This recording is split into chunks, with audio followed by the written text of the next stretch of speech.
playfulness brings this attention to the way you're doing something rather than just what you're doing. Today, Clarkie and I are talking about playfulness, what it actually means, why we lose it, and how to bring it back into your everyday life. Because play isn't just for kids. It's one of the most underrated tools we have for managing stress, boosting creativity, and feeling more like ourselves again. Enjoy. Welcome to another episode of Midlife Unfiltered. I'm Margit Cruz. And I'm Clarkie. And today we are going to talk about playfulness. This is something I've been reading about over the last few weeks in one of the books that I'm reading. I tend to read a few at once. So is this playfulness like going to play tennis? That's playfulness, isn't it? It can be. It depends on your attitude. It's more about the attitude of playfulness. Like, how do we become more playful in our life? You know, the world is very serious right now. And That's crazy. yeah, but when we bring an element of play into what we're doing and the way that we're approaching our life, things lighten up. Like what? Give me some examples. Like being in a workplace and maybe suddenly skipping through the office. Okay. And that's just a playful attitude. And yes, that's not appropriate in all workplaces. I understand that. But to do those little things like skip, like it's fun and adds this element of playfulness, although, yeah, the whole workplace health and safety thing might come into it as well. Yeah. It's a trip hazard. So what's the purpose of it? What's it like? I can be playful anytime. Yeah, I think what it does is just lighten up our energy. So when we feel like, I feel like there's a lot of things that are heavy at the moment. And I know when you're in a workplace in particular, or even when you're going through hard things as a family, you know, there's a lot of people doing it pretty tough right now. If we can find some way to lighten up that, you know, it lightens the load on us. It makes us feel a little more like connected to our humanity, and that perhaps it gives us a little bit of sense of hope. Mm-hmm. That's interesting because, as you know, I did a speech Mm-hmm. the other day on music and dancing and singing and how that improves our well-being. Mm-hmm. But the research I did, which I couldn't comprehend, that last year, 2025, 4.1 million people were actually treated for stress, anxiety, and depression. Now, I know the world is a complex That's place. in Australia alone. In Australia Yeah. alone. Complex place, lots of things happening. But that's 15% of our total population. That includes little kids. Yeah, I know. So playfulness is a great thing to have. Yeah, and look, I think it's not an antidote, but it can certainly relieve some of the stress and anxiety that we go through. You know, it doesn't relieve the pressures of what's going on in the world, but it can actually take your attention away for a little while, and it can just give you this sense of lightness. In lightness. What am I expecting to get out of this? I'm going to skip down the road. I'm happy to I'd skip like down to the see road. that. I love skipping, but I love skipping. People look at me silly. Does that make me feel judged? I think you can choose that. Look, you know, and the skipping is a sort of a bit of a random example, but I know, for instance, let's just say I am playing one of my lovely sports that I like to play, which is lawn bowls. If I'm playing lawn bowls, I have a tendency to get a little too serious about sport. So if we come back to our strengths, my competitive is my top strength, and I have to learn when to sort of downplay the bit, dial it down. And of course, when I'm playing competitive sport, it does come out and I get a little bit too serious. What I find is if I lighten up and maybe listen to the music, or, you know, sort of dance to the rhythm that's going on in my head, you know, I don't need the music on out loud to be able to dance to it. But if I can do that, I actually relax and I enjoy myself more. I bring it back to the process of what I can control, and I just have fun. I mean, the big thing for me is sport is supposed to be fun. Number one, always at any level. When you bring it back to fun, then funnily enough, you actually perform better. But I find for me, I enjoy my sport more. And I enjoy whatever I'm doing more when I have that bit of playfulness. And playfulness can come out in some ways, like humor, using humor in the office today. That certainly brought an element of playfulness, not just to me, but to those around me. It's interesting you say that. I'm reflecting in my own mind at the moment about working in a corporate world and where it was lighthearted, people performed better. Yes. Their productivity was higher. Like everybody was quite happy doing stuff. Where when people are a bit stressed and they weren't feeling comfortable with other teammates, then it just puts so much pressure on you, and you can't. You, And you don't enjoy it, and you go home feeling that sense of stress and anxiety. You go home focusing on the things you haven't done rather than the way that yeah, you're doing things. So playfulness brings this attention to the way you're doing something, and rather than just what you're doing. So just being really task oriented. And I think because we get so focused on the human doing rather than the human being, when we add that element of playfulness into our life, we start to activate more of the human being. And we find that we connect to that spirit that's within us that has that ability to be lighter, to have more fun, to take things a bit less seriously. we'll go back to a workplace situation. Like, you don't want to go into a workplace situation and make fun of another person at the expense of that person.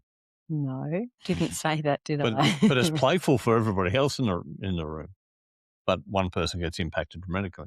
So you're saying you've got to be playful within yourself Mhm. and sort of self deprecating. The element of The playfulness word. does, I mean, when we're being playful, it doesn't mean, certainly doesn't mean that we're hurting anyone else. In fact, that would be, for me, one of the opposites of playfulness. But fear can be alleviated by being playful, right? Of taking things less seriously. Now, that doesn't mean, of course, we shouldn't take things seriously because, particularly in a workplace, there are just things that you do have to take seriously. But we get so serious about everything.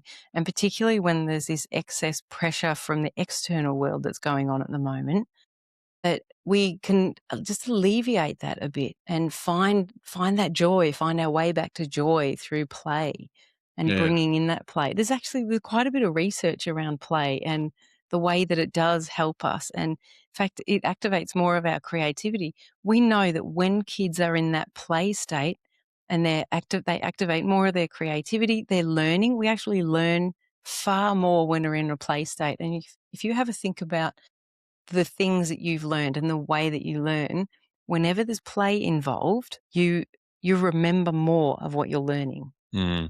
I think there's this intensity with Yeah, people at intensity the is the moment, word. and Mm. that's what we're feeling in the world is this intensity.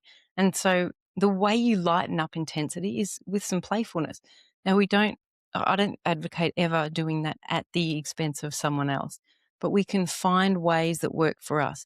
So in this book I'm reading, they talk about Ash Barty and how she didn't like being interviewed by the journos, and it was something that she actually dreaded, and it became this part of her routine that just it was actually starting to bring her down. And so they decided to bring in an element of playfulness to this. Mm. Like, how do you make interviewing, getting interviewed a bit more playful? Well, they talked about what are the things that Ash loved, and at that point, it was Disney movies. Yeah. And so then they tried to work out what playful ways that Ash could actually say some lines from some movies and incorporate that Let it into her be. interviews. Let it go. Oh, is it let it go, not let it be? There's another line anyway. Mm. One's a song, one's a movie. Yeah, something like that. Yeah, but that's the thing. So you start to think now all of a sudden when she's meeting with journalists, she's got this element of play and she knows that she wants to put these lines in. And so she looks for places, kind of predetermines even what that line might be, and then incorporates that into her interviews. Now, all of a sudden for her, it's lightened the load and it's made the whole thing a lot more playful for her. Mm. Now, I'm not saying that everyone can do that, or that it, probably isn't appropriate to do that in some places, like even the workplace. But there are other things that you can do to incorporate more of that play state. You can smile.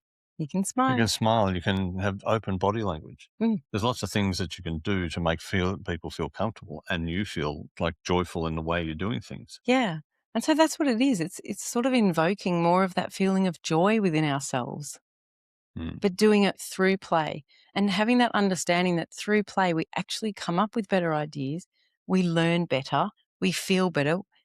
It's much, much better for our well-being. If we talk about that well-being space, that's a really big topic in workplaces at the moment. Well-being, psychosocial safety, those sorts of elements are being talked about and are recognized as being really important. So how do we incorporate more play into our daily life? And particularly, whether or not you work for yourself or someone else, how do you bring more of that sense of play into, I want to say everything you do.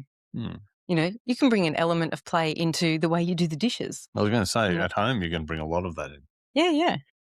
Bring a lot of joy and fun. And So I want to hear you sing next time we do the dishes. really, I'm always keen. I keep saying to people, everybody can sing. Yes. Everybody can. Everyone can sing. Just not everyone can sing well. Exactly. And I'm down the bottom there somewhere. No, you're okay-ish. No, I'm not. But that's for me one of those things that we probably don't do very well at the moment, and it's a thing that drops off is the element of play in our life when life gets really serious.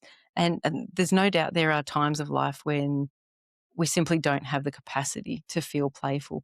But when we can bring in just a little bit of play, and, for some people that might look like I could go for a walk and take a ball and bounce it. Well, that is bringing in some play. For others, it's more along the lines of how do I incorporate some lines out of songs or out of Disney movies into my conversations, serious sort of conversation. Have a look at if you've got pets. Pets are joyful. They want to play. That's because I sleep all day. Yeah, but they want to play. If you want to find some joy, just go and tickle a dog exactly. or a cat, and they Exactly. jump around and carry on like lunatics. Yeah. So does. for this week, I'm advocating be more playful. Find ways to bring more play into your life and share that with other people and feel what happens to your energy as you do that. Okay. Thanks for tuning in to Midlife Unfiltered. I hope today sparked something meaningful and reminded you of what's possible in this season of life. If this episode lifted you up, share it with someone who could use the reminder. Subscribing will make sure that you're notified when a new episode is released, and leaving a review on Apple Podcasts or Spotify also helps more people discover our little corner of midlife truth-telling. You can always reach out through Facebook, Instagram, or LinkedIn. I love hearing from women who are walking this path with me. Interested in working with me? You'll find everything you need at margitcruise.com. And remember, midlife isn't an ending. It's your invitation to feel more alive than ever. See you next week. And now the legal stuff. The content in this podcast is provided for general information and inspiration only. It does not constitute medical, legal, or psychological advice, nor is it a substitute for independent professional care. Margit Cruise is not a registered health professional. You are responsible for your own choices and outcomes and should always seek advice from an appropriately qualified professional.